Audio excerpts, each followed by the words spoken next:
Salut tout le monde, très urgent. Aujourd'hui, samedi 28 juin 2025, honorable Aboubacar Sidiki Fomba vient de lancer un message pour la réconciliation, que Assimi Goïta veut réconcilier les Maliens.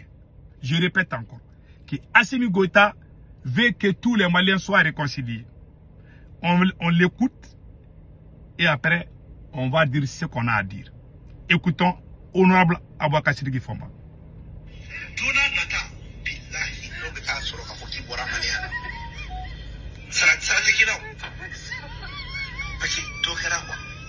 Écoutons.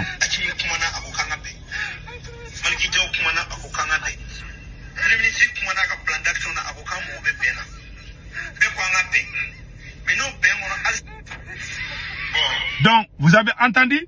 C'est honorable Aboubacar Sidiki Fomba. Il dit que Assimi Goïta a parlé aux Maliens qu'on soit unis. Que les gens, il y a des gens qui ne veulent pas l'union. Que Assimi Goïta veut que tous les Maliens soient unis pour qu'on puisse sauver le pays ensemble. Que Maliki Diaw a dit la même chose. Il a cité les noms des 5 colonels, je ne sais pas, les 5 généraux. Que ils veulent que les Maliens soient unis. Que si les gens refusent, que ceux qui vont refuser, ils vont leur retirer leur nationalité. Qui seront plus Maliens. C'est ce qu'il a dit. Honorable Aboubacar Sidiki Fomba. Ce que moi je vais dire ici là. J'aime l'union entre les Maliens. En tant que rien ne vaut que la paix. Rien ne vaut que le pardon. Moi, c'est que tout le monde me connaît. Les gens qui m'insultent sur les réseaux sociaux là. Les jours qui vont venir, on va construire le Mali ensemble. C'est ça. Moi, je ne compte pas sur ça. Mais la réalité est que Assimi Goïta n'aime pas la paix entre les Maliens. Un pays qui est en guerre. Tu crées la haine entre les Maliens. Maintenant, le conseil que moi je donne aux forces armées maliennes, les patriotes militaires, tant que le peuple n'est pas uni là, le Mali n'ira nulle part. Pour que le Mali puisse sortir de ses pétrins, voilà la solution finale. Je conseille les officiers supérieurs patriotes de se consulter, de s'unir au moment où Assimi Goïta et son gouvernement sont en train de faire, je ne sais pas, comment on appelle là, les rencontres et les réunions. C'est en ce moment, le conseil des ministres, je vais dire. Pendant le conseil des ministres, tous les ministres sont là, le président même est là, tout le monde est là. C'est en ce moment que vous allez les ramasser tous ensemble, les remettre à côté. Je ne parle pas de faire du mal à Assimi Goïta. Je ne lui souhaite aucun mal. Qu'on l'écarte seulement, que quelqu'un d'autre vienne pour unir le peuple malien et sauver la patrie. Et sauver la patrie. Tant qu'Assimi Goïta est à la tête de ces pays, je vous jure sur les 5 Corans, je jure Allah le Tout-Puissant, le Mali ne bougera jamais. Si le Mali bouge, que vous m'appelez enfant de hors mariage, je vous jure. Un président qui est venu au pouvoir, les plus grands mouvements comme le M5-RP, Assimi Goïta a déclaré la guerre à ceux-là même qui se sont battus pour qu'il soit là. Il a déclaré la guerre à tout le monde. Il n'est plus avec le M5. Toutes les tendances du M5, c'est le plus grand mouvement de toute l'Afrique. Assimi Goïta n'est plus avec le M5. Deuxièmement, il n'est plus avec le mouvement Yerewoulou. Troisièmement, même le président du Haut Conseil islamique, Ousmane Seri Maran Aïdara, a critiqué Assimi Goïta plusieurs fois. Les grands imams ne sont plus avec lui. Les gens qui sont avec lui, les menteurs, les propagandistes. On ne peut pas construire une nation avec des voyous, des médiocres. Faire la promotion des mensonges, de la propagande. Voilà ce qui est en train d'arriver au Mali. Et je vous jure, si cette guerre dure, ça va amener le PTSD, Post-Stress Traumatic Disorder. C'est le PTSD. Ça dit que plus la guerre dure, ça va jouer psychologiquement sur la tête des militaires. Je vous jure, on doit trouver la solution. Si on trouve la solution, je pense que ça peut nous arranger beaucoup. Est-ce que vous avez bien entendu? Donc le conseil que moi je donne à tout le monde, c'est de tout faire pour qu'on soit unis. Il faut aller arrêter le monsieur avant qu'il ne soit trop tard. Il faut l'arrêter avant qu'il ne soit trop tard. Mais ne lui faites pas du mal. Ne tirez pas sur lui. Je ne veux pas qu'on fasse du mal à Assimi Goïta. Je veux qu'on l'arrête, qu'on le met à côté et qu'un patriote vienne pour libérer nos camarades. Les méchants parlent que comment on peut être réconcilié. On a nos camarades qui sont en prison parce qu'ils ont dit leur opinion. Ben le cerveau est en prison. Tous les gens qui se sont battus pour ce mouvement-là, il y a un langage qui dit, c'est dans les besoins qu'on connaît ses vrais amis. Au moment où il y avait embargo sur le Mali, les gens qui se sont mobilisés, comme les belles de cerveau, comme Dr Choguel Kokala Maïga, et moi, et beaucoup d'autres, nous qui avons fait des grandes marches, des grandes manifestations, du jamais vues dans l'histoire du Mali, c'est nous aujourd'hui qui sommes jetés dans les poubelles. Les gens même qui supportaient la France, ce sont eux aujourd'hui qui ont pris les devants. Et Assimi Goïta se plante la tête pour dire que lui il est panafricain. Et puis il a combattu les panafricains. C'est karma qui l'a frappé. Aujourd'hui le Burkina nous a dépassés. Le Niger nous a dépassés. On est la risée de l'Afrique aujourd'hui. Même le discours qu'il allait faire en Russie là. Vous avez vu, même le voyage là, c'est un voyage touristique. Le pays est à fait à ça. Toi, tu es en train de te promener à Russie, c'est comme si tout va bien au Mali.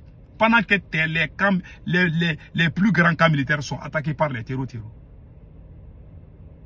Les plus grands camps de l'armée malienne, dans la zone des 3 frontières, ça c'est le camp de Boulkessi, qui avait des milliers de soldats. Je vous dis, ce camp est aux mains des terroristes.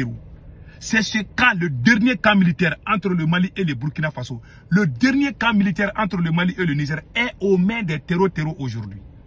Ça veut dire que les terroristes vont quitter au Mali pour aller attaquer le Niger. Les terroristes vont quitter au Mali pour aller attaquer le Burkina Faso.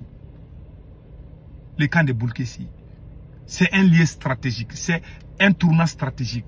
Aujourd'hui, ce sont les terroristes qui contrôlent la frontière entre le Mali et le Burkina et le Niger. Il y a beaucoup de gens qui ne savent pas ça. Pourquoi on est arrivé à ça? Dieu a dit même dans le Coran, dans la Bible, nos grands-parents ont dit, bien avant même qu'on connaisse la religion, quand vous êtes unis, vous êtes forts. Quand vous êtes divisés, vous êtes faibles, vous êtes finis. Depuis qu'Assimi Goïta, auparavant, en 2022, 2023, 2021, c'est l'armée malienne qui cherchait les terroristes. Les terroristes, même 10 terroristes ne pouvaient pas s'unir pour faire du mal, ne pouvaient pas se rassembler. L'armée malienne les guettait partout. Parce qu'on était unis, on était forts. Dieu nous a donné la chance. Plus vous êtes unis, plus vous êtes forts. Mais Assimi Goïta est venu créer la division. Il a déclaré la guerre à tous les gens qui l'ont aidé. Voilà aujourd'hui, on est dans les problèmes. Voilà aujourd'hui, le pays est devenu pire avant même que Assimi Goïta ne vienne. Les terroristes ne venaient pas à Bamako. C'est avec l'arrivée d'Assimi Goïta que les terroristes... Il n'y a jamais eu de couvre-feu. Depuis que moi je suis né au Mali, il n'y a jamais eu de couvre-feu à Ségou à cause des terroristes. C'est au temps de Assimi Goïta que 8, et combien de régions, 5 ou 6 régions au Mali sont en couvre-feu, sont en danger, sont menacées. Même Bamako est menacé aujourd'hui. Parce qu'il a divisé les gens. Quand tu divises ton peuple, un pays qui est en guerre, toi tu divises le peuple. Il y a des gens qui vont faire alliance avec des terroristes contre toi-même. Il y a des gens qui sont prêts à faire l'alliance avec le diable pour te faire tomber. Tant que ce phénomène existe dans l'AIS, on va durer dans le combat. Plus on dure dans la lutte contre le terroristes, plus nos soldats, ça va jouer psychologiquement sur les militaires. Ouais, les Américains n'aiment pas les longues guerres. Vous avez vu, Trump a demandé les cessez-le-feu. Parce que quand on dure la guerre là, ça va jouer. Économiquement, ça va jouer sur vous. Et psychologiquement, ça va jouer sur les militaires. Pour éviter tout ça, on devait être unis. Si on était unis, comme avant, je vous jure, on allait trouver la solution à ces terroristes. Mais on est désunis aujourd'hui. Il y a des gens, je connais des gens qui sont fâchés, qui font même la publicité des terroristes, qui publient les sociétés de terroristes. Mais on ne peut rien. Moi, je ne le ferai pas. Moi, je n'aime pas Assimi Goïta au pouvoir, mais je n'ai rien contre la personne même de Assimi Goïta. Je ne lui souhaite aucun mal. Mais je demande aux patriotes militaires de se consulter. Au moment où il y a conseil des ministres là, où ils sont tous ensemble là, il faut aller l'arrêter, le mettre à côté, et puis quelqu'un va venir unir le peuple malien pour qu'on puisse sortir de ces pétrins. Tant que vous ne faites pas cela, on va durer des années dans ça.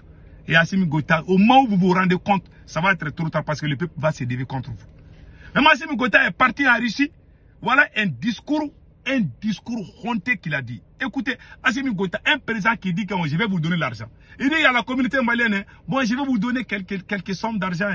Hein, il ne faut pas que vous vous plaignez hein, parce qu'il n'y a pas d'argent. Il parle, c'est comme s'il est en train de parler dans un grain. Il parle, c'est comme s'il parle avec ses amis. Un président. Tous les présidents qui viennent à l'extérieur, ils donnent l'argent, ils ne disent pas. Mais lui, il dit, il pense que c'est ça qui va faire.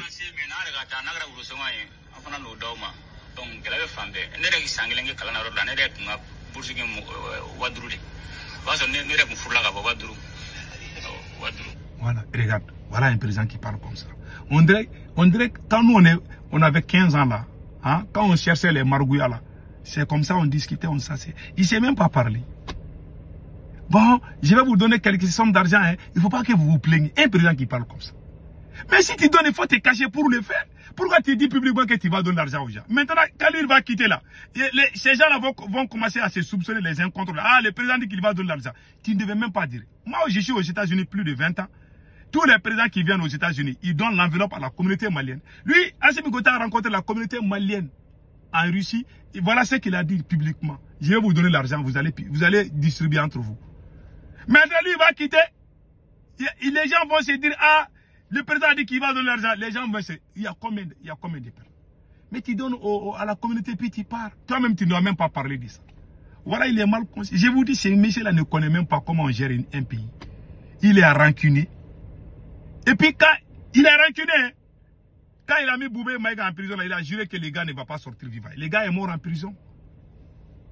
Nos camarades qui sont en prison, là, il a juré qu'il ne va pas les lâcher. Surtout Ben le cerveau. Quand Ben le cerveau est parti en prison, Assimi Goïta a juré que Ben ne va pas sortir. Vous voulez qu'on se taise? C'est là même qui ont fait la révolution. C'est eux aujourd'hui qui sont en prison. D'autres sont en exil. D'autres sont écartés. Les voyous qui chantaient les louanges de la France, ce sont eux aujourd'hui qui font la pluie et le beau temps. Et vous voulez que Dieu vous aide? Même si tu mets le palais présidentiel de Vladimir Poutine à Bamako là-bas, là, Dieu ne va jamais t'aider. Tu vas rester dans ça. Mais le Mali va s'en sortir. Hein. Ça, c'est clair. Assimi Goïta n'est pas le Mali. Hein. Ah, Sékou Toungara parle de déstabilisation. On dirait... Faut pas me pousser à parler. Quand nous, on sortait contre l'autre président, c'était ces mêmes militaires qui étaient derrière nous. Je vais faire une vidéo spéciale sur ça là. Comme ça, vous allez fermer vos grandes gueules. Quand nous, on sortait contre Bandaou, le président Bandaou, nous, on sortait contre. Ce sont ces mêmes militaires qui nous donnaient même les emplacements des champs de Bandaou. Ce sont ces militaires qui nous ont donné. Et puis la valeur du champ de Bandaou. Ce sont ces militaires qui nous ont donné. Ce sont ces militaires qui nous poussaient contre le président Bandaou. Quand ils font la même chose, nous on sort vous dites que nous voulons déstabiliser. C'est eux aussi, ils ont déstabilisé quelqu'un, non? Il faut arrêter de nous pousser des... Moi, je n'aime pas parler. Je ne suis pas ami de quelqu'un. Tu fais du bien, on est ensemble. Tu trahis le Mali, on n'est pas amis. Que ce côté soit clair. En bon entendeur, salut.